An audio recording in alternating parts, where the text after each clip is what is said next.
Hi friends, welcome to Ashisi Kitchen.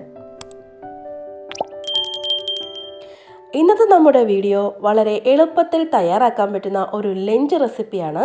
മുട്ട വെച്ചിട്ടുള്ള ഈ ഒരു റെസിപ്പി തയ്യാറാക്കാൻ നമുക്ക് ഒറ്റ വിസിൽ മതി.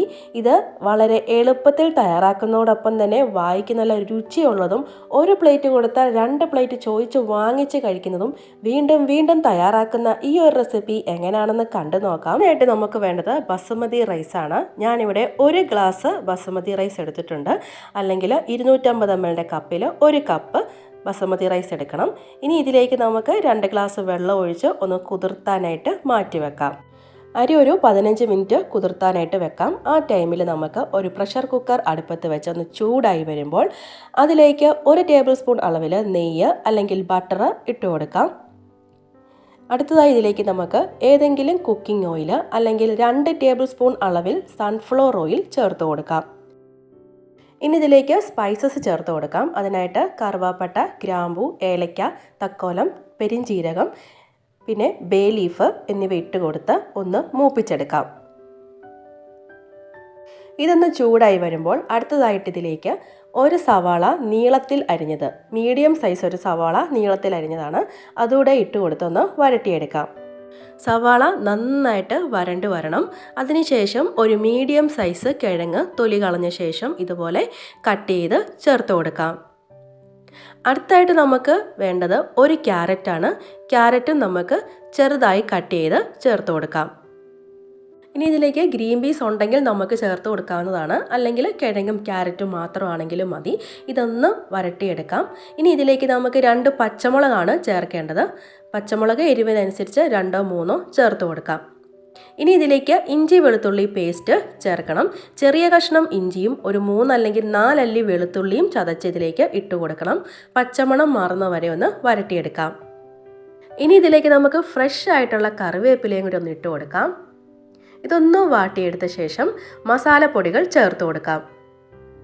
അതിനായിട്ട് 1 ടേബിൾ സ്പൂൺ അളവിൽ ബിരിയാണി മസാല, 1/4 ടീസ്പൂൺ മഞ്ഞൾപ്പൊടി, 1/2 ടീസ്പൂൺ മുളക് പൊടി,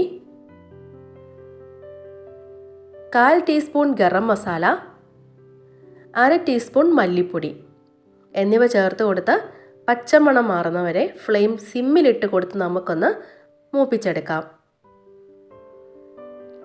ഇനി നമുക്ക് ഇതിലേക്ക് ചേർക്കേണ്ടത് 2 ടേബിൾ സ്പൂൺ അളവിൽ തൈരാണ്. അധികം പുളിപ്പില്ലാത്ത തൈര് 2 ടേബിൾ സ്പൂൺ ഒഴിച്ചു കൊടുത്ത് നമുക്കൊന്ന് വരട്ടിയെടുക്കാം. ഫ്ലെയിം സിമ്മിൽ വെച്ച് കൊടുത്ത് നമുക്കിതെല്ലാം ഒന്ന് വരട്ടിയെടുക്കാം. നമ്മളിതിലേക്ക് തക്കാളി ചേർക്കുന്നില്ല, അതിന് പകരം തൈര് ചേർത്ത് കൊടുത്താൽ മതി. അടുത്തായിട്ട് നമുക്കിതിലേക്ക് പാകത്തിനുള്ള ഉപ്പ് കൂടി ചേർത്ത് കൊടുക്കണം. ഇവിടെ ഞാൻ 1 ടീസ്പൂൺ അളവിൽ ഉപ്പാണ് ഇപ്പോൾ ചേർക്കുന്നത്. വേണമെങ്കിൽ നമുക്ക് കുറച്ചുകൂടെ ചേർത്ത് കൊടുക്കാവുന്നതാണ്. ഇനി നമുക്കിതിലേക്ക് പാകത്തിന് വെള്ളം ഒഴിക്കാം. ഞാനിവിടെ 1 ഗ്ലാസ് അരിയാണ് എടുത്തിരിക്കുന്നത്. 1 ഗ്ലാസ് അരിക്ക് 1.5 ഗ്ലാസ് എന്ന അളവിലാണ് വെള്ളം ഒഴിക്കേണ്ടത്. ഇനി വെള്ളം ഒഴിച്ചു കൊടുത്ത് നന്നായിട്ട് വെള്ളം ഒന്ന് തിളച്ച് വരണം. നമുക്കൊന്ന് ഇളക്കി യോജിപ്പിച്ചെടുക്കാം.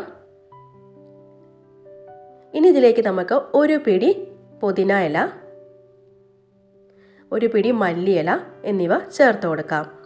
ഈ വെള്ളം ഒന്ന് നന്നായിട്ട് തിളച്ച് വരണം. ഈ സമയത്ത് നമ്മൾ നേരത്തെ കുതിർത്തി വെച്ചിരുന്ന അരി 2-3 പ്രാവശ്യം കഴുകിയ ശേഷം ഇതിലേക്ക് ഇട്ട് കൊടുക്കാം.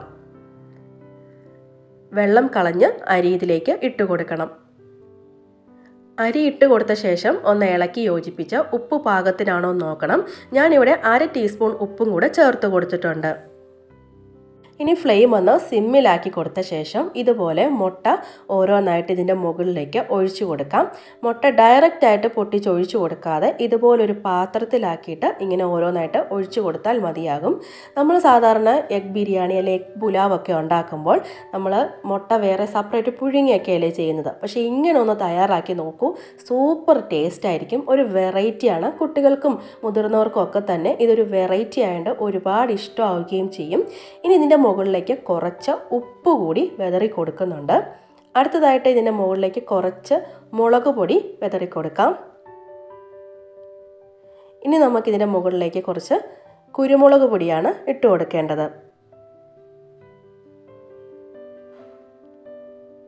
അടുത്തായിട്ട് നമുക്ക് കുറച്ച് മല്ലി ഇലയും കൂടി ഇട്ട് കൊടുത്തൊന്ന് ഗാർണിഷ് ചെയ്തെടുക്കാം. ഇത് കാണുമ്പോൾ തന്നെ വളരെ ഭംഗിയുള്ളതുകൊണ്ട് കുട്ടികൾക്ക് തന്നെ വളരെ ഇഷ്ടപ്പെടുന്ന ഒരു വിഭവമാണ്.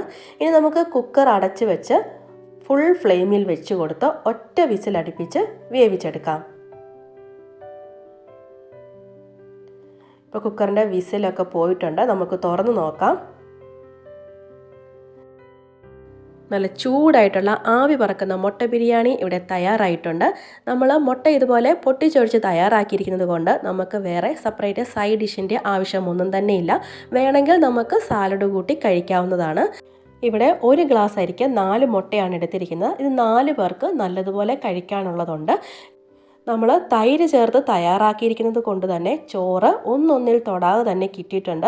നമ്മൾ സെപ്പറേറ്റ് വേറെ നാരങ്ങാ നീരോ ഒന്നും തന്നെ ചേർക്കേണ്ട ആവശ്യമില്ല. ചോറ് നല്ലപോലെ പോലാന്ന് ഒന്നൊന്നിൽ തൊടാതെ തന്നെ നമുക്ക് കറക്റ്റ് വേവിന് കിട്ടുന്നതാണ്. അപ്പം ഇത് വളരെ എളുപ്പത്തിൽ തയ്യാറാക്കാൻ പറ്റുന്നതും ഒറ്റ വിസിലിൽ നമുക്ക് സൈഡ് ഡിഷ് ഒന്നും വേണ്ടാത്ത ഒരു എഗ് ബിരിയാണി റെസിപ്പി നിങ്ങൾക്കും ഇഷ്ടപ്പെട്ട് കാണുമെന്ന് വിചാരിക്കുന്നു. നമുക്കിത് ലഞ്ച് ബോക്സിലും കൊടുത്തുവിടാം. ലഞ്ചായിട്ടും ഒക്കെ തയ്യാറാക്കാൻ പറ്റുന്നതാണ്. ഇത് കുട്ടികൾക്കൊക്കെ വളരെ ഇഷ്ടപ്പെടും വെറൈറ്റി റെസിപ്പി ആയതുകൊണ്ട് തന്നെ. അപ്പോൾ ഈ ഒരു റെസിപ്പി നിങ്ങൾക്ക് ഇഷ്ടപ്പെട്ട് കാണുമെന്ന് വിചാരിക്കുന്നു. ഇത് ഇഷ്ടപ്പെട്ടെങ്കിൽ നിങ്ങൾ കമൻറ്റ് ചെയ്യാനും ലൈക്ക് ചെയ്യാനും ഷെയർ ചെയ്യാനും സബ്സ്ക്രൈബ് ചെയ്യാനൊന്നും മറന്നുപോലെ. അതുപോലെ ഫേസ്ബുക്കിലാണ് കാണുന്നതെങ്കിൽ ഫോളോ ചെയ്യാനും മറന്നുപോലെ. വീണ്ടും ഒരു വീഡിയോ ആയിട്ട് കാണുമ്പോഴേക്കും താങ്ക്സ് ഫോർ വാച്ചിങ്.